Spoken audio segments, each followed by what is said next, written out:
Hello and welcome to this video in the series that is all about empowering a league of extraordinary mothers on how to lay a strong foundation for health and happiness in your teenage girls. My name is Edwina Murphy-Droomer, and today I am interviewing Dr. Justin Coulson. Justin is a parenting, relationships and happiness expert. He's graduated with first-class honours in psychological science and completed his PhD researching parenting and happiness. Justin has been a psychology lecturer and tutor and has had his research published in academic journals and peer-reviewed books.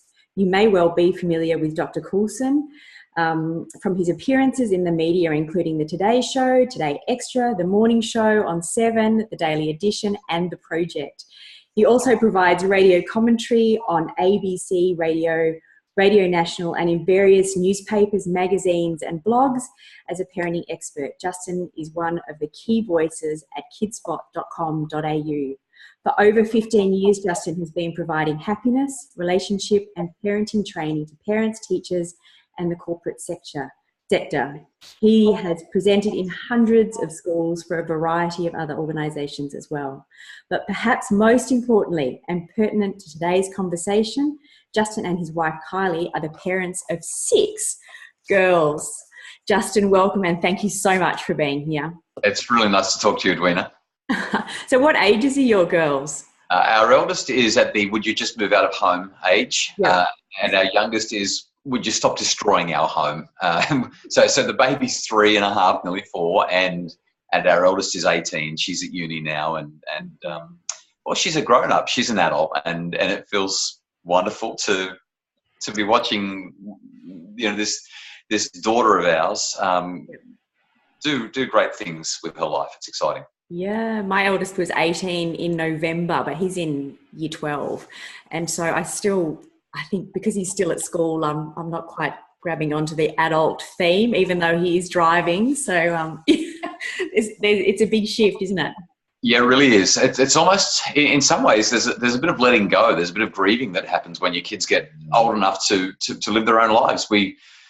As a husband and wife, Kylie and I have been married for around 20 years now, and we've gone through this process where we've had to just sort of say, well, it's your life. When she comes to me and she says, but Dad, I need some money for this, for the car, for uni, for whatever it might be. I'll say, well, that's going to be challenging for you then, isn't it? It's a totally different situation for her and for us. I want to go out this weekend, Dad. Is that okay? Well, it's up to you. Yeah, but I've got to work the next day and I'm wondering, hey, it's your life. It's just a great opportunity for us to grow as parents again and this is the thing about parenting, like you never stop growing, you never stop learning, you never stop needing to adapt or change because every child and every age brings new growth, new opportunities, new learning.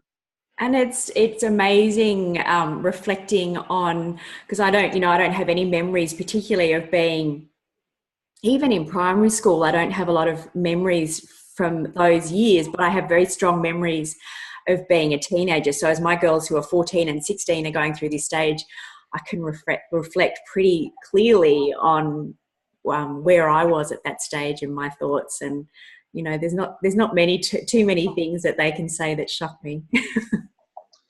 Yeah, just wait. Yeah, it's coming. Just wait. Yeah, it's kind of like back pain or joint pain. Eventually it'll catch up to you. Yeah. I don't doubt it. Look, I know that we could talk for days, but I'm very aware that you have a limited amount of time and these interviews are only 45 minutes. And I've got a few things that I think lots of mums, including myself, are going to really have some burning questions around. And one of the biggest things that seems to be coming up over and over again is addressing anxiety. We seem to have this generation of girls that are barely able to leave their homes, let alone their rooms, and often aren't even able to get to school because anxiety is so crippling. So I would love to look at, your thoughts on where this is coming from, why it's escalating so quickly, and what we do about it. It's a big question, and we don't have time to address it all in detail today. But let's talk about a few things at a superficial level, and see if see if we can add some value to the lives of parents who are struggling with this, because it's an all too real challenge. Yep. The first thing, I guess, is where's it coming from? Research tells us that, and until last year or the year before, it was expected that depression was going to be the #1 cause of a global disease burden. It seems like that's starting to shift towards anxiety, particularly with young people and particularly with young girls. And as you've said, there's this shift where they just want to stay in their room. Yeah. And cradle their screen. I call it their precious. If you've seen Lord of the Rings, you know, Gollum has his precious. If you Great. your teenage daughter into Gollum, just try and take a screen off her. And she's like, no, the wicked parent says they've taken the precious. It's just, yes. They're so compelled to use it. One of my kids spent some time interstate with a friend of hers. Yep. And when she got there, she found that this friend was really distant, really detached, didn't seem to know how to communicate particularly well, would disappear and just leave her in the bedroom or leave her in the living room for half an hour or an hour at a time, just constantly on the phone, really not communicating and relating well. When my daughter got to the airport to say goodbye and jump on a plane and fly home, her phone started going, you know, messages everywhere. And it was this friend saying it was so good to be with you, had such a great time with you, wish we could have spent more time together. And my daughter's kind of like, but I was right there and you didn't talk to me for 3 whole days. I mean, it was a really hard 3 days. And all of a sudden there's this nonstop communication. This same person, at the age of 17, old enough to drive a car, but didn't want to get a license, too fearful, wouldn't go and get a job, struggled through school because of anxiety. And the more parents that I talk to who have got teenage daughters, the more I'm hearing about these anxiety challenges. Yeah. Where's it coming from? It's hard to say. I think that let's be real. I want to be very kind to parents here. Yeah. But I can't help but think that the way we're raising our kids has got something to do with it. Yeah. I don't believe that we need to be toughening our kids up. But at the same time, I don't think that we need to be catching them every time that they fall and making sure that there is nothing in their way so that they never encounter difficulty. Yep. I'm a keen bike rider. I love to ride a bicycle. I'm that guy in Lycra that gets in the way when you're on the road and you're like, oh, for goodness sakes, can't you just ride somewhere else? That's me right there. And the reason that I share that is because if I want to become a stronger cyclist, riding downhill isn't going to help me. I've got to ride uphill, or at least I've got to ride along the flat and push myself as hard as I can. Yeah. And it's the same with our kids and their resilience muscles, I guess. They need to be allowed to encounter the hardships that life presents. It doesn't mean that we should look for hardships and heap them on them. It doesn't mean that if they struggle, we should say, your life, you figure it out. I mean, once they're adults, that's a different story. But when they're young, doesn't mean that we're supposed to walk away and just say, oh, come on, drink some concrete and harden up, which is what I hear some parents say now and then. It doesn't mean that when we've got a child who's struggling and who's emotional that we should simply say, would you just get over it? Yep. Because that kind of an approach will also create anxiety. What it means, though, instead is, I don't know if you remember when you were in primary school and you were doing gymnastics and they had that balance beam. Yep.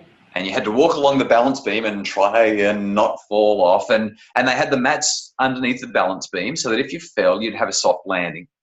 But usually, at least in the school that I went to, there were 2 volunteers that had to walk beside you with their arms outstretched like this. Now, if you fall, that person is not going to catch you, but they are going to be able to tip you back onto the beam. Yeah. Or they're going to be able to at least slow your fall or make the fall a little less uncomfortable than it might have been. Yeah. This is the approach that we need to have as parents with our children. We need to acknowledge that they're on a balance beam and that they're going to tip too far one way or the other. Our job is not to let them fall on the ground so that they learn their lessons. That's bad for resilience. It's bad for anxiety. It'll make them anxious next time they get on the beam. Yeah. But our job also is not to catch them and cradle them and walk across the beam while we carry them. That's not going to help them either. They've got to learn how to develop those muscles. And so as they tip, as they get anxious, as they get worried, as they fail, our job is to reach out and say, it's a long way down to the safety mat on the ground, but if I just give you a little nudge here, I can tap you back onto the beam. You're the one that's got to cross the beam. Yeah. And this is something that parents struggle with because we just want to protect our kids. I hear parents say all the time, I don't want them to go through what I had to go through. Yeah. Which to me, if I put on a slightly nasty, judgmental skew of this, is like saying, I don't want them to grow like I've had to. Yeah. If we deny them growth opportunities, then they won't be able to grow into the humans that they have the potential to become. Yeah. So when it comes to anxiety, Edwina, we need to acknowledge that it is very real and it's very hard to deal with. And it's crippling in some cases, but more often than not, by simply being there for our kids and saying, we understand, now what are you going to do about it? Or I understand, now how can I help you? We empower our children to overcome their own anxieties. That's crucial. Now, I recognize that most people who are listening to or watching what we're discussing now don't have psychology degrees and are not equipped to do therapy with their kids. And even if you were, you wouldn't do therapy with your own kids anyway. But I want to share my screen because when we had a very brief conversation before we started chatting, I mentioned to you that I had a bunch of things that I could share that are helpful to deal with anxiety for parents. So you don't have to have psychological qualifications to be able to deal with this. You just have to be a parent who cares about your kids. So you should be able to see my screen. If you're viewing this, the screen should be up. And the first thing that we can do is emphasize how mindfulness matters. So if a person's anxious, they're not focused on here and now. They're focused on the future. And they're creating a negative future in their mind. So as a parent, if I have a child who's becoming anxious, what I want to do is I want to bring them back to here and now. The phrase that I use is, be where your feet are. Be right here. If your feet are here, your head should be here as well. If we're becoming anxious, our feet are here, but our head is, at tomorrow or at the meeting or at the thing that we're worried about. Yeah. So when we become mindful, or when we help our children to become mindful, here's what we do. We say to them, I can see how this is starting to concern you. Let's just come back to right here, right now. Tell me what you can see in the room right now, or tell me what you can see out the window. Let's just focus on what our senses are telling us. What do you see? What can you touch? What are you touching right now? What are your feet feeling? What's your backside, or you're resting against the mattress or against the chair? What are you feeling? What do your clothes feel like? Let's bring you right back here. What do you see? What do you feel? What can you hear? What can you smell? What can you taste? And by bringing them back into the moment, we can reduce the anxiety. Our kids are no longer going to be anxious, and they're going to be focused on right here. It can almost become, at the risk of getting a little bit woohoo, it can become a little bit meditative. Yep. And it's not woohoo anymore, because science 20 years ago said that meditation was all, mindfulness, mumbo jumbo kind of crazy stuff. And now the research is in, and it tells us how powerful this can be. Let me give you another couple of ideas. The second one, this is my favorite. I don't know why, but I resonate with it so much. Imagine that you're sitting on a grassy bank beside a river and you see a leaf floating down the river. That's kind of what our thoughts are. Our thoughts are just leaves floating down a river. And as we see that leaf come around the corner over here to our left or our right, and it floats down in front of us, and then it goes down and around another corner and it disappears. And if we can help our children to understand that their thoughts are just like leaves, they come and they go. If I'm having an anxious thought right now, I shouldn't actually try to fight it, because what you resist persists. Yeah. The more you try to push it away, the more it encroaches into your thinking. And so say to your kids, imagine that your thoughts are just like this leaf in a river, and it's going to come and then it's going to go, and that's just fine. Let the thought be there, but don't dwell on it. Just watch it float by and watch it disappear. And if it comes back because the river's circular, like at those theme parks where you sit in the floaty thing and you go around in circles, that's fine too. The thought will come back from time to time. And when it arrives, say, I'm having that thought now, and it's going to go away soon. Research suggests that when we take this, this is something of a mindfulness approach as well. When we take this approach, we tend not to feel as though our thoughts are going to destroy us. They're going to come and then they're going to go, and that's fine. The third idea, if you've got a teenage girl, there's a chance that she's going to experience a sense of perfectionism. I don't know if you've seen this with your kids, Edwina, but they've just got to be perfect. They've got to have it right. And let's face it, social media is part of the villain here. If I've got to take 45 selfies and experiment with 23 different filters before I can finally say, this is the one I want to put on my Instagram feed, then I've got a perfectionistic problem. I'm heading in an unhealthy direction. And I know that kids are pretty cool with Snapchat because you can goof off and the snaps get deleted and they can have funny filters and it's all about a really raw experience. And kids seem to differentiate between the two. But when it comes to Instagram and Facebook, there's a real challenge there. Research tells us that Instagram is the #1 app or platform for creating anxiety and stress and depression for our kids, our teenagers. Why? Because it's all about appearances and it's all about perfection. So how do we get our kids to let go of perfectionism? I think the best thing that they can do is get rid of Instagram and social media more generally. Good luck having that conversation with your teenage daughter. But I think that it's a worthwhile conversation to have. I had a conversation with a mum just yesterday of a 17-year-old girl, and she said that she's decided to drop her social media. It's taken her years to come to this decision, but she's discovered that while ever she's comparing herself to others, she realizes that she's never going to be good enough. And that's what social media teaches. It's all about comparison, competition, and being enough. She's actually a great kid. As they all are. But social media is making her feel like she can never be perfect. She can never be good enough. It's only been a day, and I don't know how she's going with it, but I can't help but think, based on the science that's around, that when we let go of social media, we can let go of perfectionism. And Edwina, this applies to mums as well. Absolutely. You don't have to compare yourself to that woman on Instagram who had a baby 5 weeks ago and now has her pre-baby body back 5 weeks post-baby. It's not a fair comparison. Don't do it to yourself.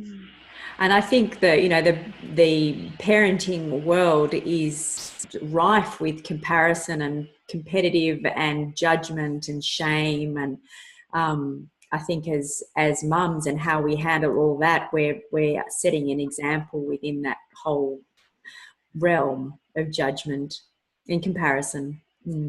Yeah, that's exactly right. And parenting was never meant to be a competitive sport, which brings me to my fourth idea. If you're really dealing with anxiety with teenage girls, focus on your relationship. Spend time with your daughter, and make sure that dad does as well if he's in the picture and if he's available. So important that kids have got strong relationships with parents who are willing to listen to them and talk to them. So go out for brekkie once a week or once a fortnight. Go on a daddy-daughter camp. Just disappear for the weekend and go to the coast or go into the mountains. Go somewhere for 48 hours. Pack a tent, pack a couple of sleeping bags, take your pillow because you're going to be sorry without your pillow, and have these experiences with the kids where you're just building your relationship. There's no agenda. It's just time together. The kids who have got the strongest relationship with their parents, trusting relationships where they're happy to talk about stuff, tend on average to have less anxiety and less stress in their lives than others. And this fifth, and I've only got 7, so we're nearly done. This fifth idea is thoughts are thoughts, not facts. Just because you think it doesn't make it true. Our kids have got to understand this. Just because they think something, it doesn't mean that it's reality. You can change your thoughts and you can change your life. You can change your reality just by shifting the way you're looking at things. So I think that if you're dealing with anxiety, that's a helpful one. Something that I was really interested to discover a couple of years ago with some research done by a guy called Todd Kashdan out of George Mason University in the United States is that one of the best cures for anxiety is curiosity. So if you're nervous about something, if you're anxious about something, if it worries you, instead of moving away from it, move towards it. Try to uncover what it is about it that makes you nervous. What bothers you about it? What's causing this crippling feeling? And the closer you can get to it, the more you can explore it and learn about it, the more you might actually discover that you don't need to be anxious at all. Right. Oh, that's interesting. The final of the 7 ways to conquer anxiety. Oh, sorry. Yeah. So the final thing that I recommend is to normalize anxiety. Every single person gets anxious. Every single person gets worried. every single person has experiences that make them think that they're not good enough and they're not going to be able to do it. And for those who are sharing the screen and who can see this, what we want kids to know is that there is actually an optimal level of anxiety. If you woke up in the morning and you had no anxiety, no arousal whatsoever, you wouldn't get out of bed. You'd be comatose. You wouldn't be able to do anything. We have to have a certain level of arousal and anxiety, a certain level of stress to get moving, to do anything. Anxiety only becomes a problem once we go beyond that optimal amount. And so the 6 strategies that I've just shared can be helpful ways to reduce anxiety or to keep anxiety at what we would call the optimal level. Yeah. That's all really useful. And I find that with my kids, with my girls particularly, that finding those moments to connect where there's no screen involvement, so it's not sitting watching TV or a movie together, but rather is to bring them back to that kind of connected place, whether it's just getting them to give me a hand making dinner, or whether it's when we're driving in the car somewhere. It opens up all those possibilities for conversation and just to hear what's going on in their days, making sure that there's no screens at the dining table, so that when we sit to eat dinner, or we do a cooked breakfast in our house every morning because it's a time to sit and make sure that we've got all the things that we need for the day ahead, and make sure all the forms are filled out and everybody's, set for the day ahead. And those little pockets of routine connections, I think, make a massive difference in our house. Yeah, they do. And let me emphasize as well, nature is fuel for the soul. Yeah. More time outside in relationships is a powerful way to overcome nerves and to build relationships and help us to reconnect to what it is to be a human. No Instagram filters required. Just enjoy being outside together. I think that connection time is a really interesting one that I'm observing with my kids and my girls particularly, is when they go to a friend's house for the weekend or for sleepovers, they seem to disappear into their rooms and they're just all on their screens. It just doesn't seem to be that they connect the way that we used to. And I just, that is just gives me great cause for concern. I get so worried about that. And then I step into that trying to control the situation, which I know doesn't particularly help. Yeah, not usually. Well, we're those weird parents who, when all the kids arrive at our place for a sleepover or even for a play date, we explain that we're so excited to have them, and we've got a general, minimize screens policy. Let's just keep screens off. And so during the day, we're like, whatever, just do whatever you're doing, but be outside, go places, go for walks, go for a bike ride, go and do something. But certainly in the evenings, once they're heading off to the bedroom or to the media room or whatever it might be, we'll actually say, look, if you're worried and you need your phone because you want to contact your parents, we don't want to make you uncomfortable. However, we don't want screens in rooms. We don't want screens keeping you up all night. And so we've got this wonderful box just here. Why don't you pop your screens in there? You can charge them in there so they're fully charged for the morning. And if you need them, come and get them. We're not keeping them from you. And then we padlock it, of course. No, I'm just kidding. And so we get them connecting with each other. And most of the time, every now and again, there's a child who's really resentful of it. But invariably, with only the smallest exception now and then, the kids respond really well to it, and they have a fun time because of it. I think as parents, we're bold enough sometimes. We need to actually say, look, I'm the parent. I know it's good for you, and we want you guys to have fun time, so give us your screens. Yeah, perfect. So look, this, the mums that'll be tuning into this, so we'll have teenagers that range, anywhere from 14 to 18 and a bit beyond. And, I know in my girls, developmentally, they seem to go through such different stages. And so I think it's useful if we can have a look a little bit at how you break those stages up and things that we might see in those stages, or, is there periods where you can expect a little bit more antagonism or the slam door syndrome, those kind of things, and how we sort of look at the different stages of parenting teenage girls. I know year 9 is traditionally a year where they go through this massive sort of Is it a separation that they want to do, where their peers become so much more important than their parents in shaping their thoughts and their desires and their wanting to fit in? If we can, look at those stages a little bit, Justin. It's an interesting question. I get asked about stages quite a lot. Yeah. And there are some developmental psychologists and people who study adolescence who will say, yes, we can break it into these discrete stages. Mm-hmm. My preference is to look at development as a continuum rather than a discrete stage. Yep. Because while there are some things that do have to happen at a certain period, most of those things tend to be in the very, very young years. Once we hit adolescence, kids are developing at different times in different ways for a variety of different reasons. And so my interest is perhaps what's happening during this period generally, rather than saying, well, look, in year 9, this is going to happen. At the age of 15, this is where it all goes crazy. Or, once they're 17, look out because they're independent.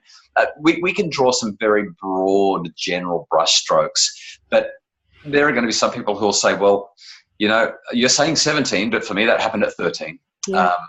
And so what I would probably suggest is a more holistic way of looking at it is to say, let's just talk about the general developmental changes that are occurring during adolescence for our girls. Yeah. And we can talk about a few averages here and there. Yeah.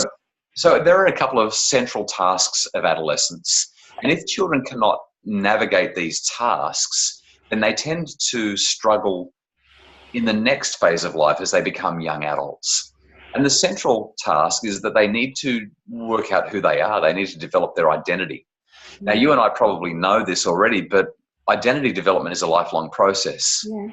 I'm developing now in my 40s my identity in ways that I never would have thought possible. I thought once you became an adult, that's just who you were. But our identities continue to evolve and continue to develop. Yeah. During adolescence, though, this is a crucial time for identity development because our kids start asking themselves, well, who am I really? Yeah. What am I really on about? What do I really believe? What do I genuinely value? Yeah. And how do my values align with those things that my parents have taught me? Yeah. The second interrelated component of adolescent development is that if I'm going to form my own identity, the easiest way for me to do that, the course of least resistance, that might be not the right phrase, but the easiest way for me to work out who I am is to fight against something, which is usually going to be parents. Yeah. So when my parents say something, for me to work out who I am, I can either go along with it or I can fight against it. And fighting against it just kind of makes more sense because as I fight against it, I get to feel a sense that I'm in charge of me. I'm making my own decisions, which makes parenting these kids at this age terribly challenging. And this will usually start somewhere around about the age of 2. I'm just kidding. It'll usually start somewhere. I know some people are thinking, my kid's always been like that. Yeah. But it really kicks in normally in typically developing Western adolescents around about the age of 13 or 14. Yep. And it goes through until usually around about the age of 21 or 22. Sometimes a little earlier, sometimes a little later. And so we go through this, let's say 5, 6, 7 year process where our kids are pushing back. They're trying to work things out for themselves. They're saying no because they want to try that on. Yeah. They're hanging out with, and this is the other challenge that we face. Peers become primary. We're no longer the central influence, and again, that kicks off around about grade 8-ish. For some kids, it starts younger, around grade 5. Other kids, it might not happen until they're 16 or 17. Yeah, but usually somewhere around grade 8, peers really become the central. I mean, if you've ever had a teenager say to you, "But I don't want to go on this family holiday." Because what am I going to miss out on with my friends? Yeah. They don't want to leave their friends behind. And they know that they're going to have a great time on the family holiday, but they're scared that their friends are all going to get together and there's going to be something pivotal happen in their friendship group that's going to cause the friendship group to gel and bond in a way that they'll miss out on, and then they won't be part of whatever's gone on there. So that's what's happening, I guess, at a psychological level for our kids. At the same time, that's what's happening at a social level. And neurologically, there are some really important developments happening. Now, most people have heard that the teenage brain is not fully mature. Neurologically, there's still some growth and development that needs to happen. Yeah. And the thing that really makes us human is this thing right here above our eyebrows, behind our forehead, called our prefrontal cortex. Yeah. For adolescents, that prefrontal cortex is still developing. It's not mature. This is quite interesting. Most people think that there's not enough brain cells there. There's actually too many. Yeah. And the prefrontal cortex needs to get rid of the brain cells. It needs to prune away the ones that aren't being used. And then it needs to myelinate the brain cells that are left. Now, what this essentially means is that there's a whole lot of grey matter and needs to get rid of some of that. And the white matter goes around the grey matter. And it's kind of like insulation. That's what myelin is. That's what myelination is. And the reason we need myelin around our brain cells is because it makes the signals travel faster and more directly. Yeah. If you think about an electrical cable, we have insulation around our electrical cables because without it, the electrical signal would just diffuse into the environment. Yeah. And it would also travel quite slowly. The insulation around the cable makes it go from one place to another really quickly and keeps it directed and focused. Yeah. And so our teenagers are actually starting to go through this process in their brain where the prefrontal cortex operates inefficiently because there's not enough myelin and there's too many brain cells. Yeah, okay. Yeah. The problem for teenagers is in the middle of their brain, there's this thing that we'll call it the emotional center of their brain. It's the limbic system. It's the amygdala, the hippocampus, there's a whole lot of fancy names that we probably don't need to memorize right now. And so the limbic system is really fired up and ready to go. We're red hot. The emotional center of the brain, if you've had a teenager for more than a minute, you know that they can get very emotional very fast. Yeah. And so their limbic system doesn't communicate well with their prefrontal cortex. The prefrontal cortex realizes that the limbic system is getting very agitated, very excited, very something, very emotional. And it's sort of saying, you know what? I know that we need to think about this. Yep. I know that I need to make a decision up here because this is where all the decisions happen in the prefrontal cortex. This is the planning and the strategy and the recognizing consequences. Yeah. And it's going, I know that if I get too emotional right now, there's going to be consequences. What will they be and what should I do? It's going to take too long. Let's just do it anyway. Yeah. Because the limbic system's in charge. It's just going, whoa, like this. Now, it doesn't have to be like that. Yeah. But the more emotional our teenagers become, the more the prefrontal cortex doesn't work. And so all of these changes are happening for our teenagers, and our challenge is to help them to stay balanced so they don't get too emotional, so they don't make silly decisions. Yeah. The other challenge that we've got, if you bring all of this together, is that teenagers, when they're around their peers, they get much more emotional and much faster. Their peers rev them up. So studies show that if children are doing experiments with their friends, they tend not to get too revved up by it. If adults are doing it, no problem. But when you've got teenagers with their friends, they take more risks. They take bigger risks. They become more emotional. They don't activate their prefrontal cortex so well. Okay. So to go back to your question, in terms of ages and stages and what's happening during adolescent development, they're separating from us. They're heading towards their peers. They're becoming very emotional. They're not thinking through the consequences of what's going on.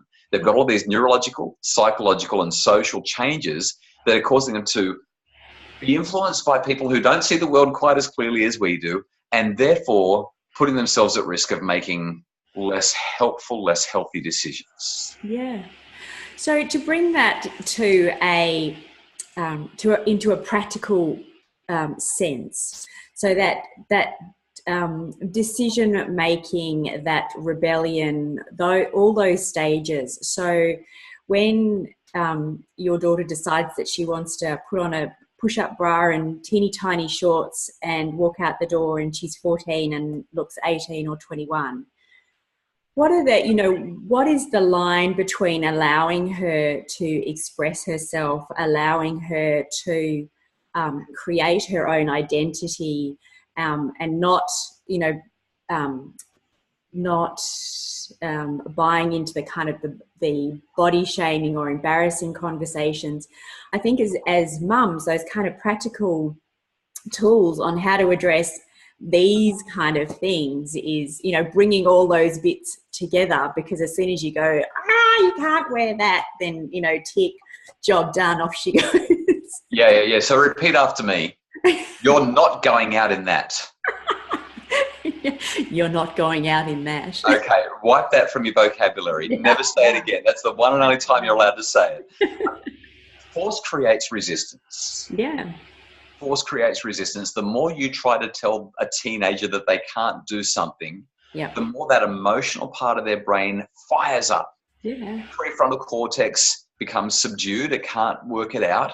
They look at what their peers are doing. They look at what's happening on social media. They want to separate from us. They want to form their own identity, and they'll do exactly what you tell them not to do. Yeah. Now, that doesn't mean that we should go down to the shops and buy them a whole lot of clothing that they shouldn't wear, because reverse psychology won't work here either, okay? Oh, look at all those clothes. Wear whatever you want, sweetheart. Not going to happen, okay? Yeah. What we need to do instead is we need to begin the conversation well before they become adolescents. Yeah. And the conversation goes like this. You know what? When you see somebody, you know, you're 9 years old, when you see those girls dressed up like that, how does it make you feel? What do you think that they're saying to other people when they wear those clothing? What do you think your clothing says to other people? How can we wear clothing that shows that we take pride in our appearance and in our bodies? Now, this is coming from the values that I'm hearing from you, because not every parent, not every mum's going to feel the same way. I know plenty of mums who feel very, very comfortable wearing attire that others might say is far too immodest and far too revealing. But they feel good when they wear that. They feel comfortable, and that's who they feel that they are. So I want to make sure that this is a judgment-free zone. Oh, absolutely. Yeah. I want to address the specific thing, because I know that while there are many parents who have those feelings, there are also a lot of parents, because they come to me and they say exactly what you just said, Edwina.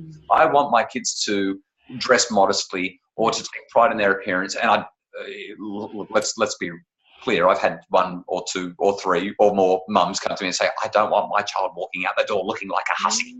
And so, judgment or not, there are very real concerns about how do we make this happen. And so the conversation... I think where I'm coming from with this conversation is that I think it was Steve Biddulph who said that 14 is the new 18. And it's not a judgment so much as, you know, whether or not these girls look absolutely beautiful, because they are absolutely beautiful. It's the putting themselves in a position of dealing with attention that they're probably, you know, not really equipped to deal with yet. And it's coming from that angle, you know, trying, it's difficult to put it into the terms that, you know, emotionally I feel, but trying to allow and create a space for our 14-year-olds, 15-year-olds to be 14 or 15 rather than to be 18 or 19, 20. You know, it's all wrapped up in that, allowing them to developmentally be where they are and not have to deal with perhaps things that they're not quite emotionally ready for. Yeah, beautifully put. And I love the way Steve says that. And I think that you've summarised it really nicely. Regardless of our motivations, what we want is we want our 14-year-olds to dress like 14-year-olds. And that becomes the challenge. So I believe that we want to pre-arm our kids while they're young. In fact, even before they're young, if we go back to having little kids, we want to cocoon our little kids. We want to bubble wrap them. They don't need to be on Instagram. They don't need to be watching R-rated movies. There's a lot of things that they don't need. They don't need to be dressing certain ways or whatever. We cocoon them. But as they get older, we want to start pre-arming them. And the way we pre-arm them is we say, you're about to go into grade 3. And in grade 3, you're going to notice that some of the kids are going to start doing X, Y, and Z. You're about to go into grade 5, and you're going to see that the kids are starting to do this or do that, or dress like this, or feel a certain way. Or you're about to go into grade 7 or grade 8, and you're going to, you know, the kids are going to start drinking alcohol. Or, you know, grade 8, some of them are going to start trying other substances. Some of them in grade 8 are going to start experimenting sexually. Some of them will experiment a little bit. Some of them will experiment a whole lot. And what we do is we have this conversation. We let the kids know that these are normal things that kids are going to be interested in and are going to be trying out. And then we say to our children, what do you think would be the best way to deal with this if you encounter it? So we get them to essentially set their own limits. And if they are stuck, then we can guide them to limits that we think are appropriate based on our personal values and preferences within our family. This means that by the time they become teenagers, by the time they get to about 14, we should have had, ideally, in a perfect world, a half a dozen years of these kinds of conversations with them. And so as they get into the age of around 14 and they walk out the door and they look like they're 21 and we're saying, hang on, you're just 14. We don't want that 19-year-old boy in the shopping centre to be staring at you and checking you out and making lewd comments towards you. We want you to feel comfortable and safe. How do we have that conversation with them? Well, this is where we begin to defer to them, but we do it in a reasoned way. And so we might say, just before you go, I notice what you're wearing. When you walk into the shops, there are going to be some people who notice you. How will you feel if, that pervy, weird 43-year-old starts checking you out with what you're wearing? Are you comfortable with that kind of attention? We just want to, we want to keep you safe. We want you to not feel uncomfortable. Yeah. And then once we've had a conversation, we say, well, what do you think is the best thing to do? Do you feel comfortable wearing that? Because it might be perfectly appropriate attire in one setting, but not in another. Yeah. And so we want to develop that conversation. By the way, as they're walking out the door, it's usually not the best time to have that conversation. It's usually better to have that conversation a couple of hours earlier. Yeah. And I think, for most of the mums that are going to be tuning into this, are already going to be having teenage girls and may not have had those conversations through the primary years. But I think that it's probably a fair thing to say that you can have those conversations anyway. How are you going to feel about the reactions Yeah. The sooner we start, the better. And if we haven't started sooner, let's start tonight. Let's go out and have some churros or some fancy desserts, some waffles and ice cream, and say, hey, I've been thinking, I listened to this thing today, and we've never really talked about the whole sex thing. We've never really talked about alcohol and other substances. Yeah. We've never really talked about contraception and what our values are around intimacy and that kind of thing. Yeah. The other thing to remember with these conversations, and this is something that I think is so important, Edwina, is it's usually best to not just come straight in at your child and say, what have you been doing? Here's my expectation. Don't do that. I find that it's much more comfortable to say, this is something that I've been thinking about lately. What have you noticed about other kids in your grade or maybe the grade above? What are you seeing? What are you observing? How does it make you feel? What do you think you would do in that situation? How can I best support you to make decisions that are helpful? Yeah. I can remember as a teenager questioning my mum on stuff that I'd already done, but I'd say, there was somebody at school who... So now my alarm bells go off when I hear my girls say, so-and-so, and I think, Yeah. We've all got friends like that. Yeah. Those close. But here's a powerful question to ask your child if they come to you with that. You get to say to them, well, what would you say to your friend? Yeah. What counsel would you give your friend? What would you guide your friend towards? Yeah. And you don't need to let them know that you know who that friend is, that it's them. You just because the wisdom is inside them. Yeah. They actually know. And sometimes when we say it to them, it gives them something to fight against again. Yeah. Interestingly, once they come up with the right answer, if we say to them, yeah, I think that sounds wise, they're going to feel really validated. Yeah. But if we were to just dive in and say, well, I think that you need to tell them this, this, and this, they're going to start feeling resistance and they're going to want to argue about it. Yep. So it's so much better to say, well, what do you think? Let's empower them. And if they come up with a lousy idea or if they get stuck, it's important to ask for permission. Yeah. Do you mind if I share with you what I think? Yeah, okay. And then after you've shared it, say, how do you feel about that? Yeah. Because when you're getting permission, they let their defenses down. They're actually open to hearing what we've got to say. I use this, we started the conversation by talking about my 18-year-old, but I use this with my 18-year-old a lot. She'll come to me and she'll say, Dad, I've got this drama. And I'll say, wow, that sounds really challenging. What do you think you should do about it? And she'll say, I don't know what I can do about it. I'm stuck. I don't know where to go or what to do. And my response to her is, well, I have some ideas. I wonder if you'd be interested. Yeah. And she said, well, that's why I came to you. I'm like, well, that's okay, but I don't want to force my ideas on you.